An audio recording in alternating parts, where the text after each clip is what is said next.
This is Heliox, where evidence meets empathy. Independent, moderated, timely, deep, gentle, clinical, global, and community conversations about things that matter. Breathe easy, we go deep and lightly surface the big ideas.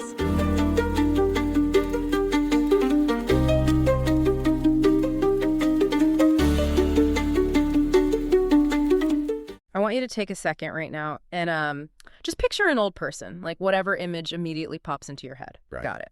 So what do you see? Because, I mean, if you're like most of us, you're probably picturing maybe a cane or a nursing home. A hospital bed, maybe? Yeah, exactly. Yeah. Just this overwhelming sense of frailty. You know, we have this collective cultural imagination that just inextricably links advanced age with utter dependency. Oh, absolutely. We're conditioned to do that. But here is this jarring statistic from the sources we're diving into today that honestly, it just completely stopped me in my tracks. Because if you ask people, many assume that up to like 80% of older Americans live in nursing homes. Which is just wild. 80%. Right. But you know what the reality actually is? It's 3 to 4%. Yeah, 3 to 4%. It is an absolutely massive disconnect because, I mean, the vast majority of older adults, and we're talking about millions upon millions of people here, they're living independently. Yeah, they're active. They're active, they're contributing to their communities, and frankly, they're happy.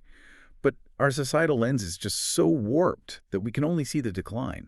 You know, we're culturally conditioned to look at a demographic that makes up a huge portion of our population, and we define them entirely by their deficits. So why is that? Like, why is our cultural imagination of aging so profoundly skewed?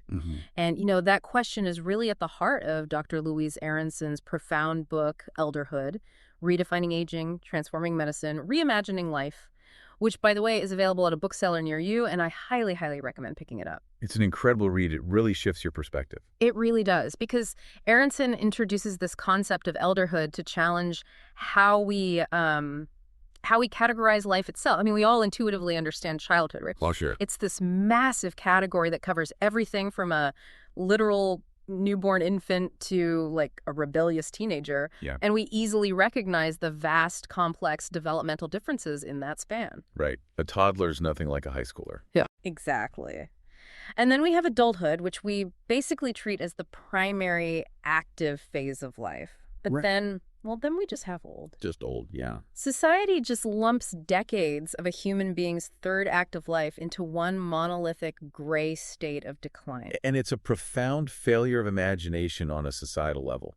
Because, like you said, we easily differentiate between a 5-year-old and a 15-year-old. Their biology, their social needs, their physical capabilities, they are entirely different. Completely different universes. But we look at a 65-year-old and a 95-year-old, and we treat them as if they occupy the exact same developmental stage. And, I mean, Aronson points out that gerontologists do divide older adults into the young old and the old old. Right. But our cultural policies, our urban planning, and particularly our medical systems, they just haven't caught up to that nuance at all. Yeah, and reading through her narratives, there's this one quote from the poet Donald Hall that just breaks your heart. He writes that turning 80 makes you feel extraterrestrial. Wow. Extraterrestrial. That's a heavy word. It is. He describes how young people treat you with this bizarre mix of callousness and, like, condescension, as if you literally have green skin and extra heads. It's dehumanizing. It really is. It made me think of looking at this majestic, ancient mountain that has weathered centuries of geological shifts, and instead of seeing the rich, complex, deeply rooted ecosystem that thrives on it, society just chooses to only see the recent rock slides. We just see the erosion. That is a really powerful way to look at it.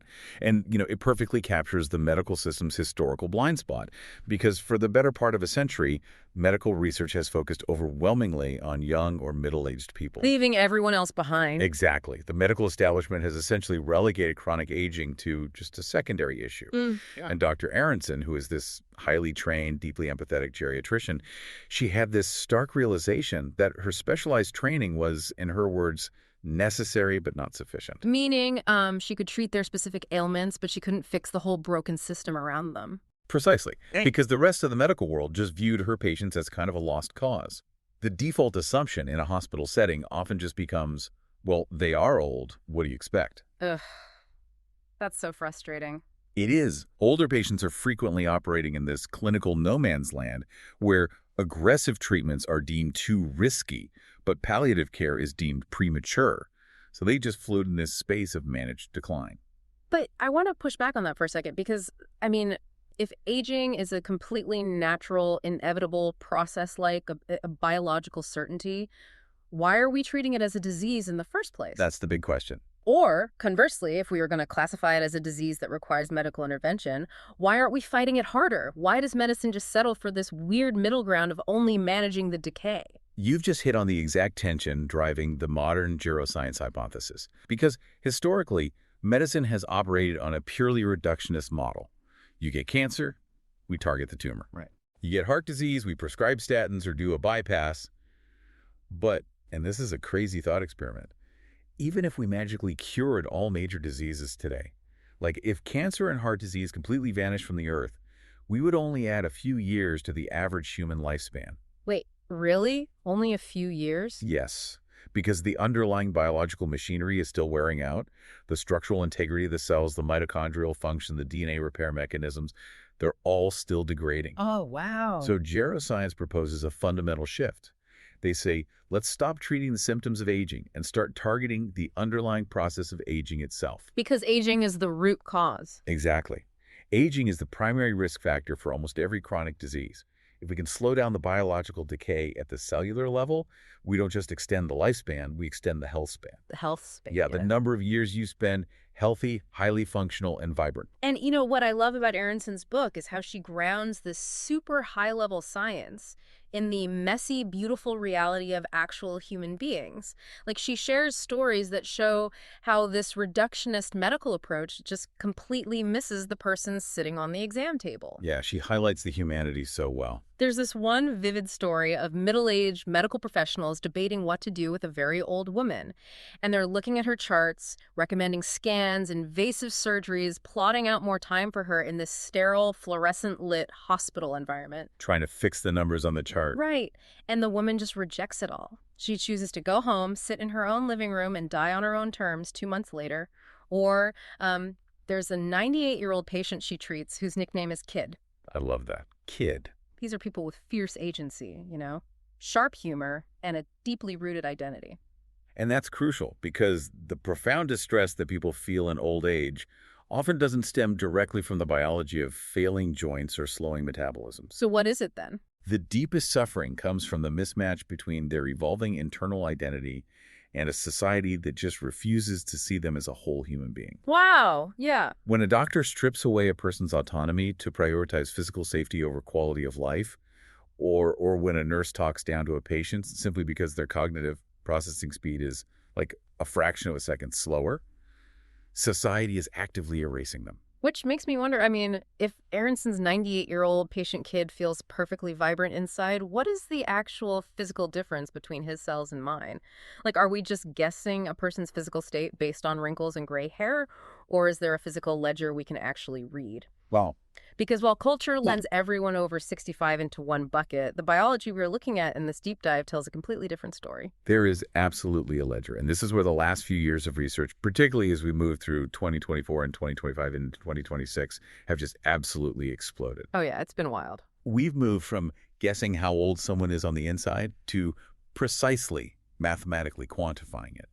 We are transitioning from the chronological clock, you know how many times you've orbited the sun, to the biological clock. Yay. You might be 60 years old chronologically, but your cells could be functioning like they are 46 or 76. And the gold standard for measuring this right now is the epigenetic clock. Okay, so we hear epigenetics thrown around a lot in health articles, usually paired with something vague about like lifestyle choices or eating kale. But what is the epigenome mechanically speaking? Okay, imagine your DNA, your genome, as the vast, complex wiring system of a massive skyscraper. Okay, skyscraper wiring. Got it. The wiring itself doesn't change. It's fixed from the moment you're born.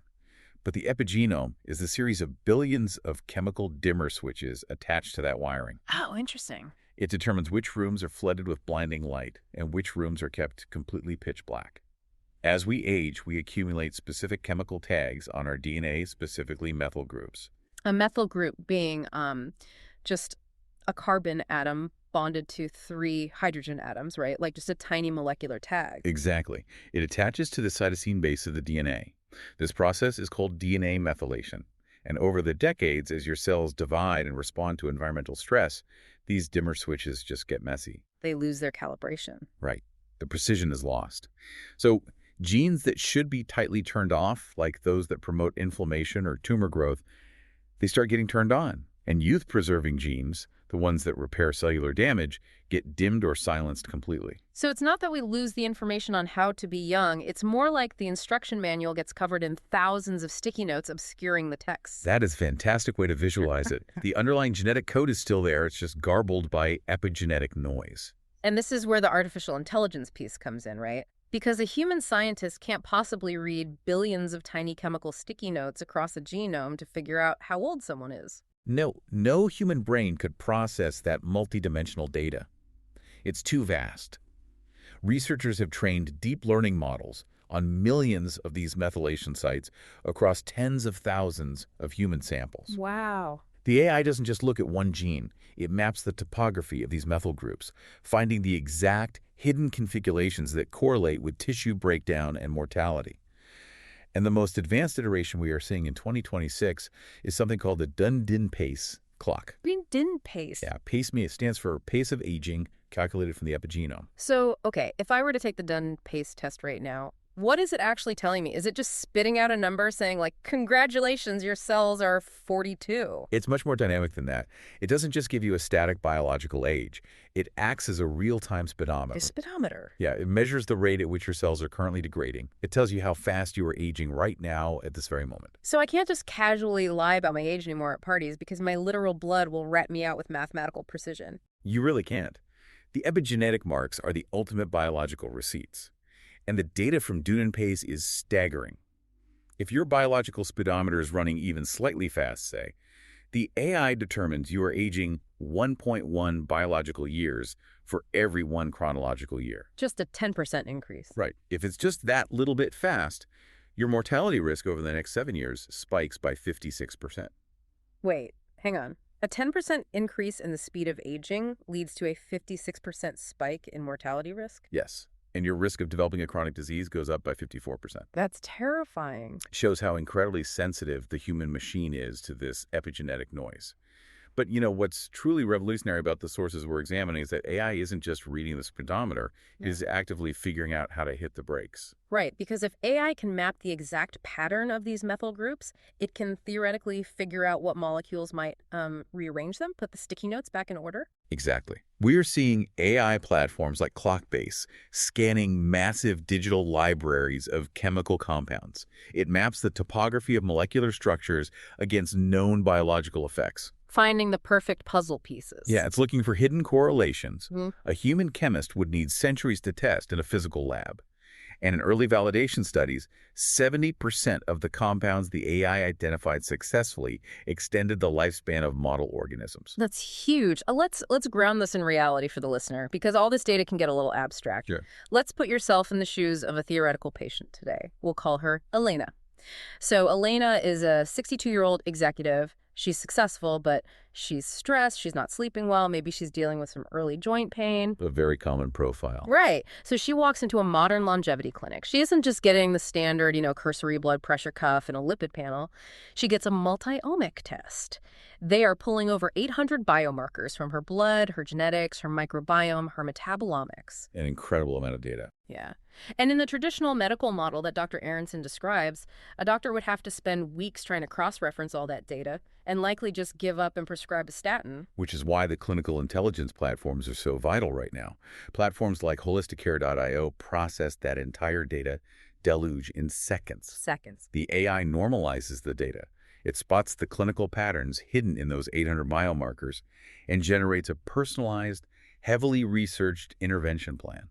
It saves doctors about 15 hours a week of pure data management. So it's basically transforming them from clerical workers into strategic health architects. That's a great way to put it. They can look at Elena and say, your chronological age is 62, your biological age is 68, and here is the exact molecular pathway we are going to target to bring that number down. And the goal for Elena isn't just to slow down the decay, right? It's to reverse it. Which brings us to the absolute holy grail of this deep dive, epigenetic reprogramming. Yes. When I read this part of the research, I mean, I had to read it 3 times because it sounds like pure science fiction. It really is the closest thing to magic in modern biology. It builds on the Nobel-winning discovery of Yamanaka factors. Okay, let's slow down here. We need to unpack this. What are Yamanaka factors? Because I feel like this is the key to everything we're talking about. Okay, so back in 2006, a researcher named Shinya Yamanaka discovered that by introducing just 4 specific transcription factors, these are proteins that turn genes on and off, he could take an adult, fully differentiated cell, like a skin cell, and turn it all the way back into an embryonic stem cell. He reversed time for the cell. He essentially proved that aging and cellular identity are not a one-way street. These 4 proteins are known as OSKM, OCT4, SOX2, KLF4, and c-Myc. So he proved that you could take an old, worn-out skin cell, expose it to these 4 proteins, and it literally forgets it was ever a skin cell. It becomes a blank slate again. Exactly. It's a biological miracle. Yeah. But there was a massive, massive problem with applying this to humans. Let me guess, it doesn't work out so well if you do it to a whole body. Right. If you do this in a living organism, the cells forget their identity. Your heart cells stop being heart cells, your liver cells stop being liver cells, and they grow uncontrollably. Oh! Yeah. They form massive tumors called teratomas. So it was a miracle, but a clinical nightmare. Ah, I see. So you reset the clock, but you basically destroy the watch in the process. Precisely. But recently, researchers at Harvard utilized AI-discovered chemical cocktails to achieve what is called partial reprogramming. Partial reprogramming? Yes. Instead of blasting the cells with Yamanaka factors until they revert to stem cells, they essentially pulsed the cells. They treated 80-year-old human cells with this chemical cocktail for just 1 week. And what happened? Like, did they form tumors? No. The treatment wiped away the epigenetic noise of aging. It cleared those messy methyl groups we talked about, but it stopped just short of erasing the cell's core identity. That is wild. Imagine a spring that has been stretched out and lost its tension over 80 years. Total reprogramming snaps the spring back to a shapeless piece of metal. But partial reprogramming, it just tightens the coils back to their optimal tension while the spring remains perfectly intact. Wow. They rolled the biological state of those 80-year-old cells back to a 40-year-old state in 7 days. That is staggering. A 40-year biological reset in a week. I mean, think about that. So we have the AI reading the exact pace of our aging, we have the epigenetic clocks tracking the specific methyl groups, and we have scientists literally bathing cells in the fountain of youth in petri dishes, reversing the damage without causing tumors. It's all coming together. It sounds like a straight, uninterrupted shot to living a highly functional life to 120. We've solved it. You feel me? Right. Because, as always in biology, there is a massive, incredibly complex roadblock. We don't live in a sterile petri dish. We live in a messy, interconnected world. And just as we are figuring out how to optimize health span, a novel virus has entered the global ecosystem and is prematurely aging millions of people. It's tragic. I'm talking, of course, about the ongoing long-term impacts of SARS-CoV-2 and the massive shadow of long COVID. This is a critical and honestly devastating collision of pandemics. On one side, we have the aging epidemic, this quest for elderhood vitality that Dr. Aronson champions. On the other side, we have the post-acute sequelae of COVID-19. Right. And meta-analyses from late 2024 and 2025 demonstrate that roughly 46% of infected individuals report persistent life-altering symptoms a year out from their initial infection. Nearly half. That's just an astronomical number of people. It is. And we are talking about debilitating fatigue. We are talking about severe cognitive impairment, what people casually call brain fog, but is actually profound neurological exhaustion. Right. It's not just feeling a little tired. No. We are talking about post-exertional malaise, where just walking up a flight of stairs can put someone in bed for 3 days. Millions of young and middle-aged people are finding themselves trapped in a physical state that looks, feels, and biologically acts incredibly similar to the advanced frailty we see in the old demographic. And, for a long time, these patients were enduring terrible medical gaslighting. Their standard blood tests, the basic panels looking at white blood cells and organ function, they were coming back completely normal. So doctors were telling them they're fine. Yeah. Doctors, relying on that old reductionist model we talked about earlier, were telling them it was anxiety or depression or it was just in their heads. Which is just devastating for a patient.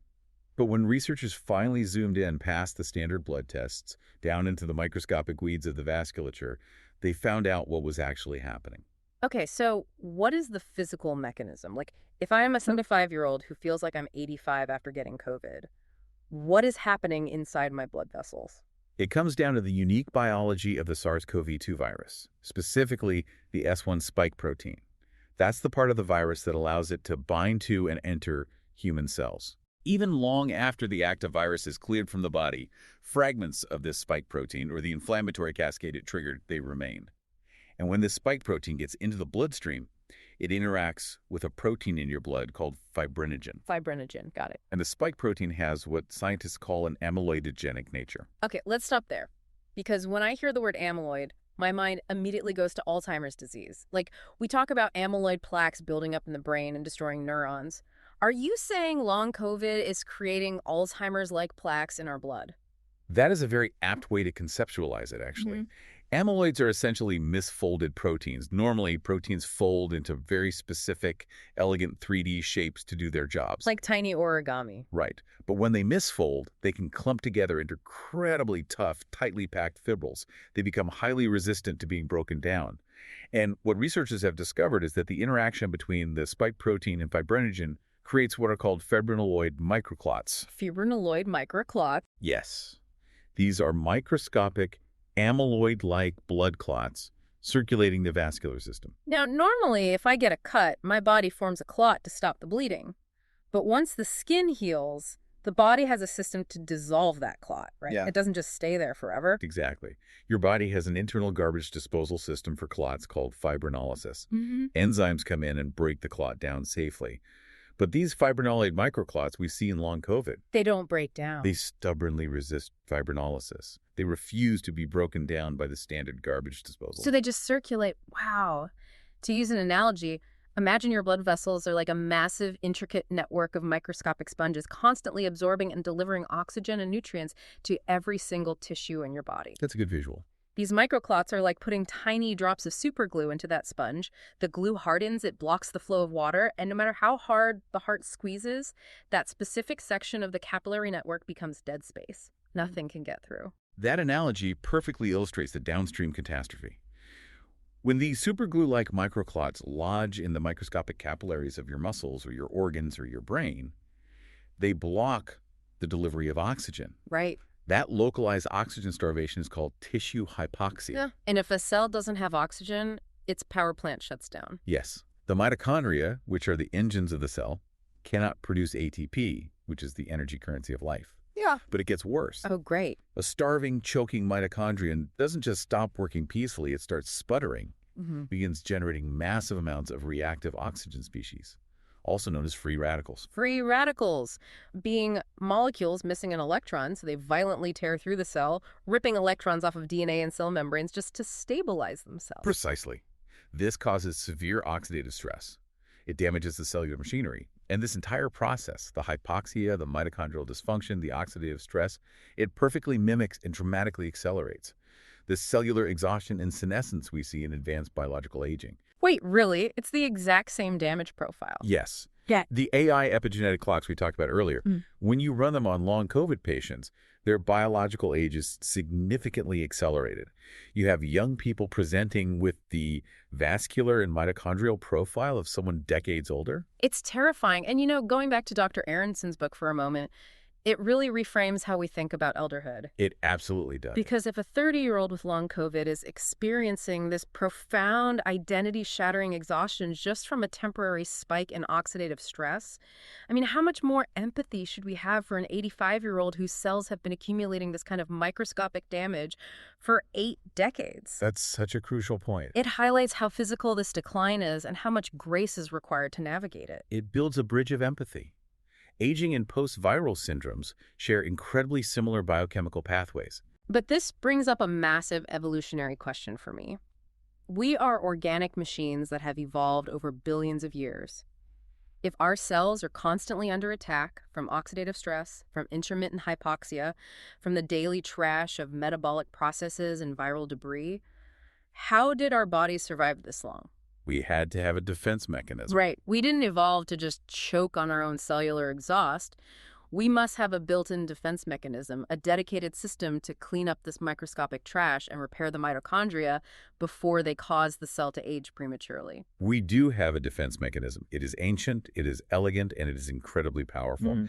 But understanding how it works requires us to completely unlearn something that almost all of us, including most doctors, take for granted. Okay, I'm ready. We have to look at light and a very famous hormone in a totally different way. Listener, prepare yourself, because when I read these sources, this was the ultimate Radiolab-style plot twist. It literally flipped my understanding of biology upside down. It's a huge paradigm shift. Because for my entire adult life, I have thought of melatonin as exactly one thing: the sleep hormone. It's the hormone of darkness. The story we are told is that it's produced by the pineal gland in the brain.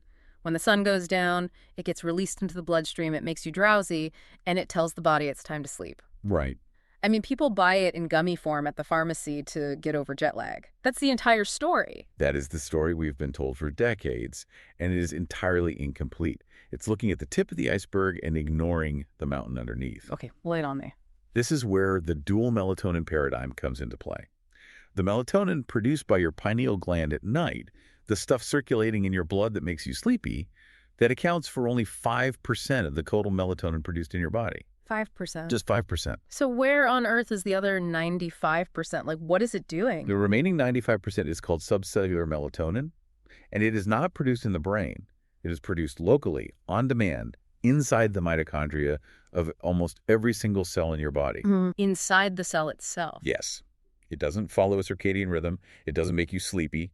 It doesn't enter the bloodstream to act as an endocrine signal. It stays right there inside the cell to act as an incredibly potent, localized antioxidant. So it's basically the localized coolant for the cellular engine. Exactly. Its primary job is to neutralize those reactive oxygen species we just talked about, the free radicals tearing the cell apart. It repairs mitochondrial DNA and maintains cellular homeostasis before the oxidative stress can trigger the aging process or cause the cell to die. Okay, but hold on. I need to push back here. Sure. If darkness is what triggers the pineal gland to make the 5% sleep melatonin, what triggers a mitochondria to make the 95% repair melatonin? If it doesn't follow a circadian rhythm, how does the cell know when to make it? This is the twist.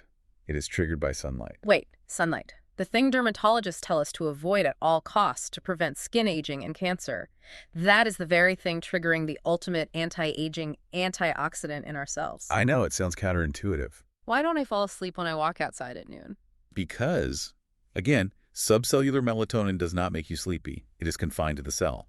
And we have to differentiate the wavelengths of sunlight. Okay. When we talk about sun damage and skin cancer, we are talking about ultraviolet light, specifically UVB. But the solar spectrum is vast. Over 50% of the energy reaching the Earth from the sun is invisible, near-infrared and far-infrared light. Infrared light? Yeah. From the second the sun rises to the second it sets, you are being bathed in infrared radiation.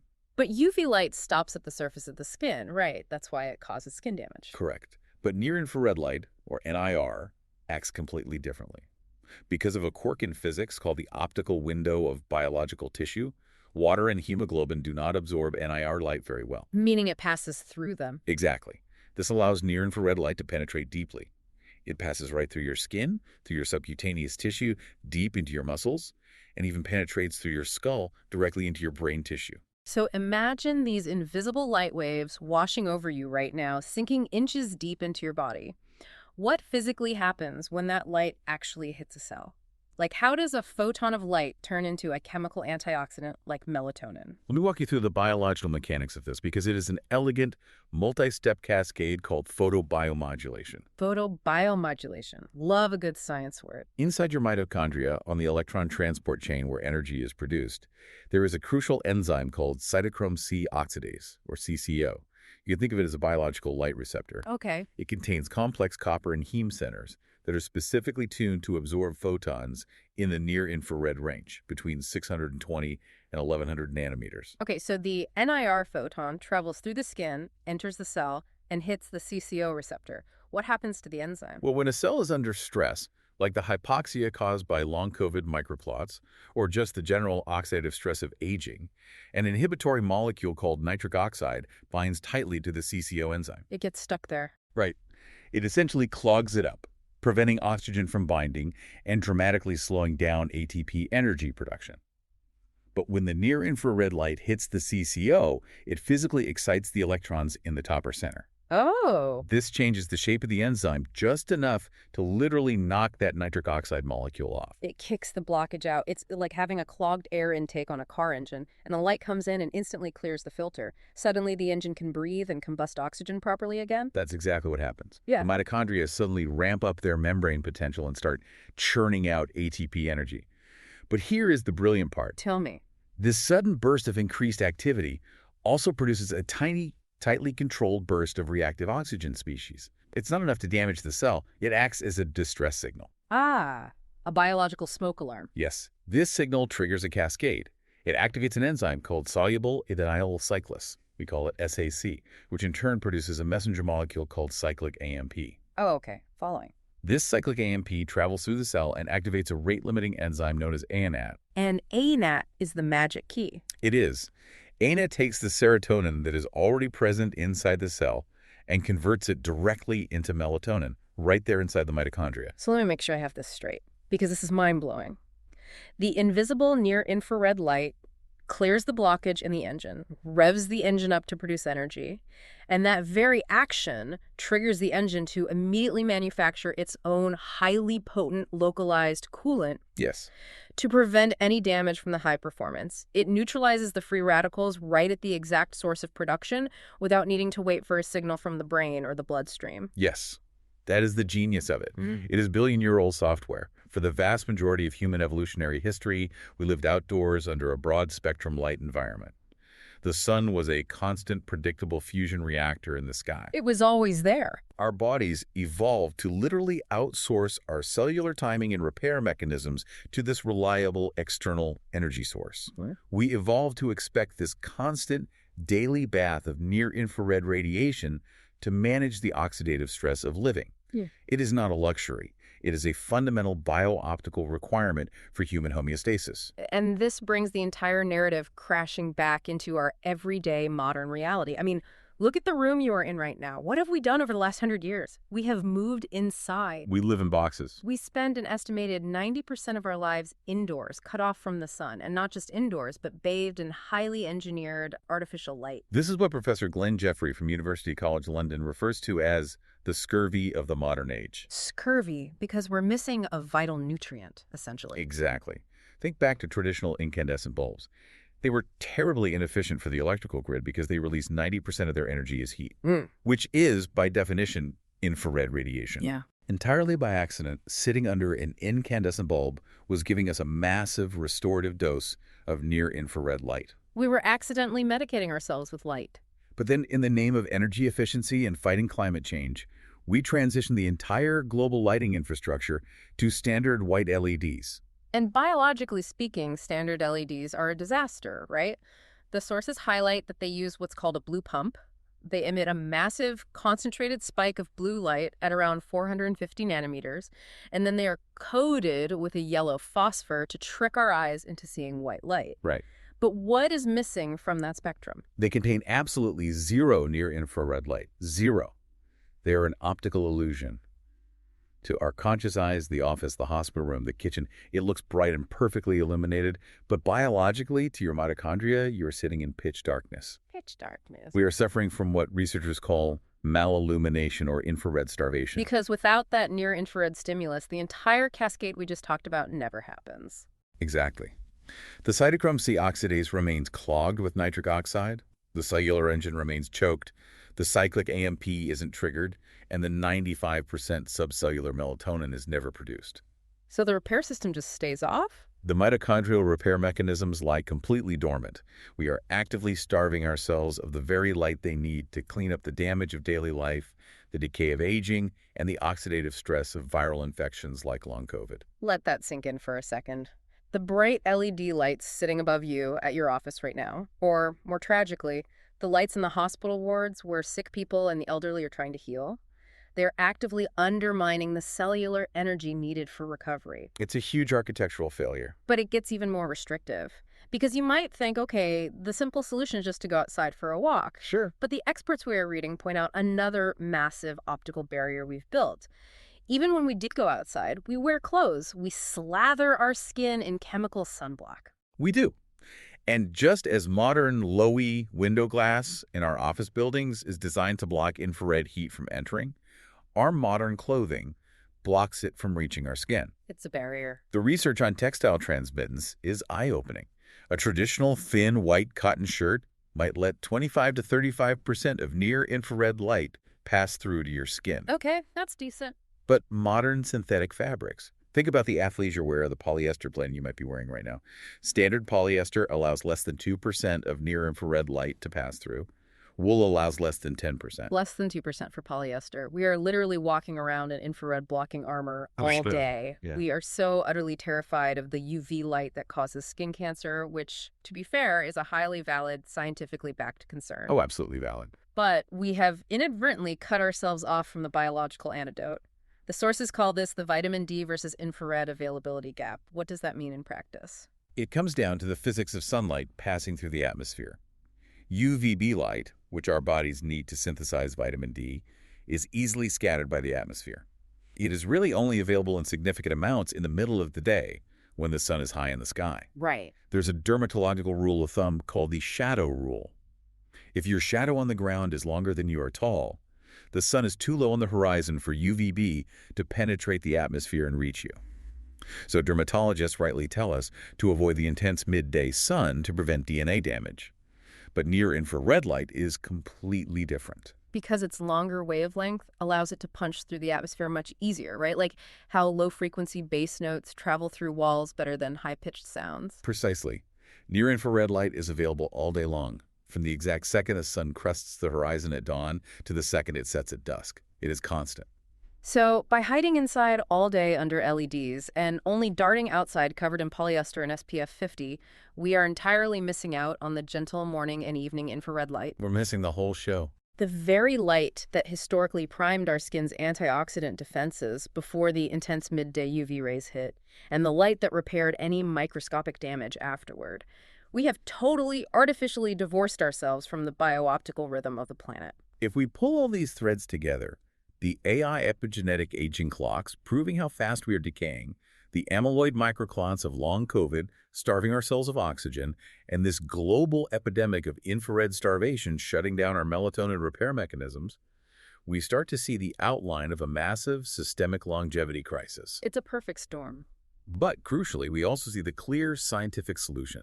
Let's look back at the COVID-19 pandemic for a stark clinical example of this light in action. Yes, there was a landmark, deeply fascinating study out of UC San Diego Health during the height of the pandemic.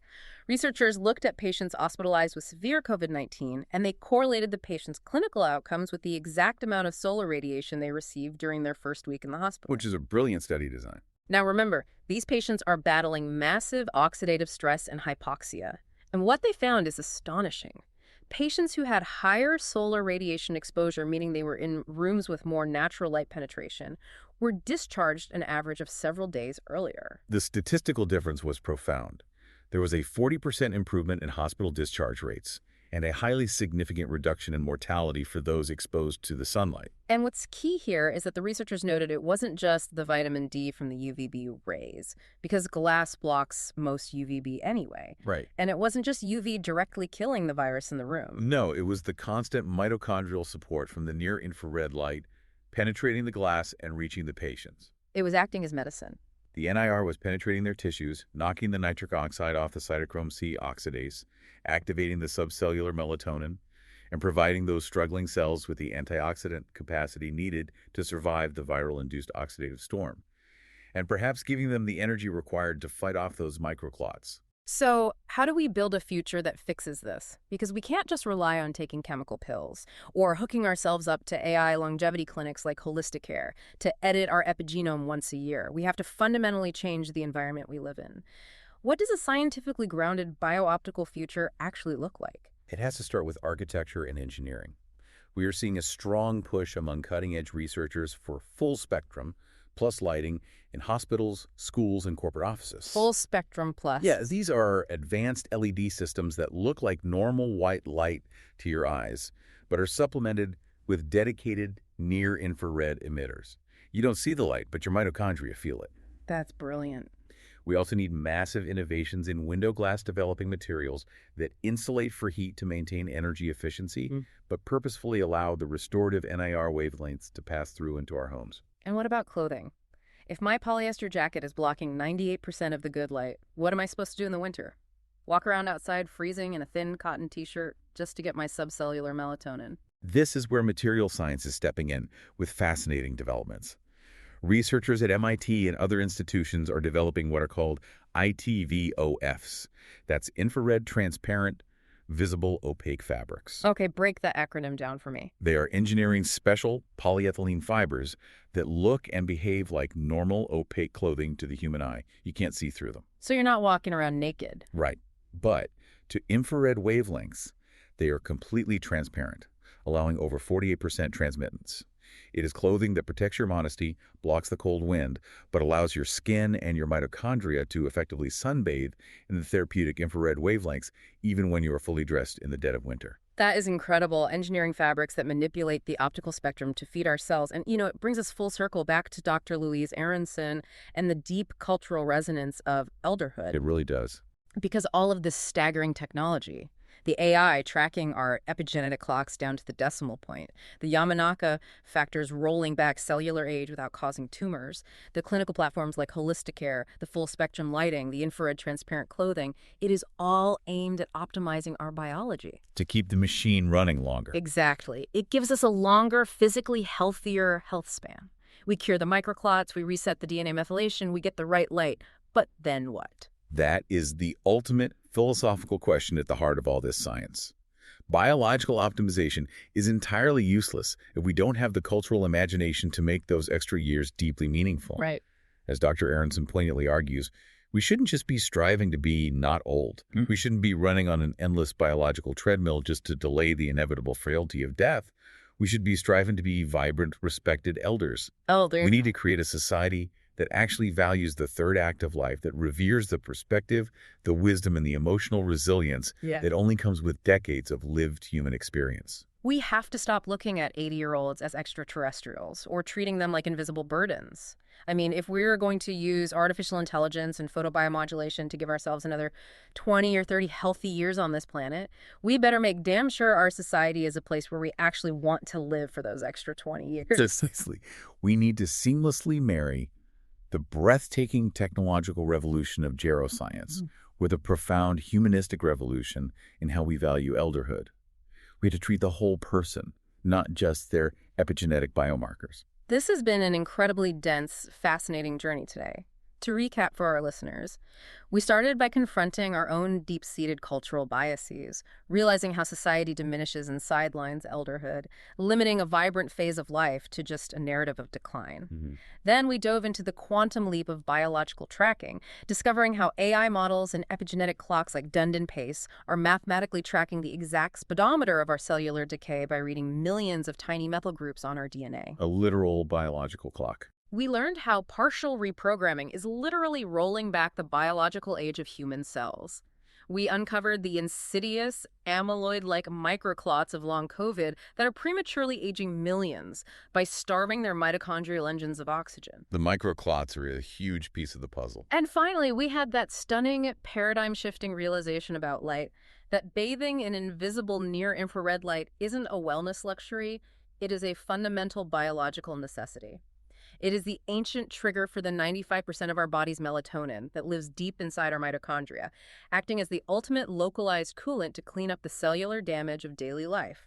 It is a profound reminder that no matter how advanced our AI gets, or how sophisticated our chemical interventions become, we are still biological organisms deeply, inextricably tethered to the natural rhythms of the physical world. Absolutely. And I want to remind everyone listening that if you want to explore the profound human side of this journey, the deeply moving stories of real people navigating this complex landscape of aging, identity, and modern medicine, Louise Aronson's brilliant book, Elderhood, Redefining Aging, Transforming Medicine, Reimagining Life, is an absolute must-read. Can't recommend it enough.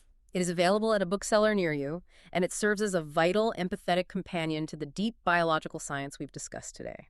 I also want to give a quick nod of appreciation to our public radio broadcast audience. Thank you for joining us on these deep, curious explorations of the world around us.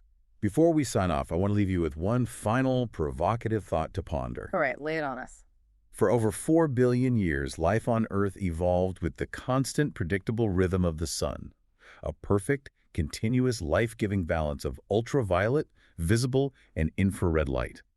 Today, we possess the artificial intelligence and the medical technology to literally rewind the biological age of our cells in a lab. We can play God with the cells. We can edit our epigenome. We can clear microscopic clots from our blood. But as we engineer our way out of the frailties of old age, are we inadvertently engineering ourselves out of the natural bio-optical environment that made us human in the first place? Wow. If we fix the cells with chemicals, but choose to stay forever indoors, living out our extended lifespans under the sterile, infrared-starved glow of LED lights, are we truly living longer, or are we just decaying at a highly optimized, beautifully artificial pace? Wow. Are we just decaying at an optimized artificial pace? Think about that the next time you look at the bright white lights above your desk, or when you choose between staying inside or taking a walk in the evening sun. Thank you for joining us on this deep dive. We'll see you next time. Heliox is produced by Michelle Brucker and Scott Bleakley. It features reviews of emerging research and ideas from leading thinkers, curated under their creative direction with AI assistance for voice, imagery, and composition. Systemic voices and illustrative images of people are representative tools, not depictions of specific individuals. Thanks for listening today. 4 recurring narratives underlie every episode: boundary dissolution, adaptive complexity, embodied knowledge, and quantum-like uncertainty. These aren't just philosophical musings, but frameworks for understanding our modern world. We hope you continue exploring our other episodes, responding to the content, and checking out our related articles at helioxpodcast.substack.com.